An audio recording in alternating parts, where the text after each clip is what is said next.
অভিষেকের জন্মদিনে কাকে খোঁচা দিলেন শার্লি মোদক? বিস্তারিত জানতে ভিডিওটি দেখুন। অভিষেক বসুর জন্মদিনে শার্লি মোদক প্রকাশ্যে এসেছে নতুন মাত্রার আবেগ নিয়ে। প্রথম বিয়ের পর জন্মদিনে অভিনেত্রী স্বামীকে শুভেচ্ছা জানিয়ে লিখেছেন, আমি তোমায় পেয়েছি তাই পৃথিবীর কাছে কৃতজ্ঞ, তোমার সম্মান পেয়েছি, খুশি, ধন্য।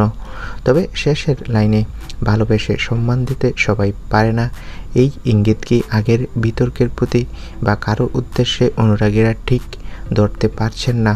শার্লি স্পষ্টভাবে দেখিয়েছেন, ভালোবাসা মানে শুধু অনুভূতি নয়, সম্মানও। অভিষেক ফুলকি ধারাবাহিকে ব্যস্ত থাকলেও শার্লি নিজের নতুন কাজের মাধ্যমে ছোট পর্দায় নিজের জায়গা আরও মজবুত করেছে।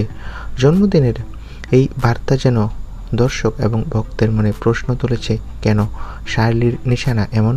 তবে স্পষ্ট, ভালোবাসার সাথে সম্মান বজায় রাখা কতটা গুরুত্বপূর্ণ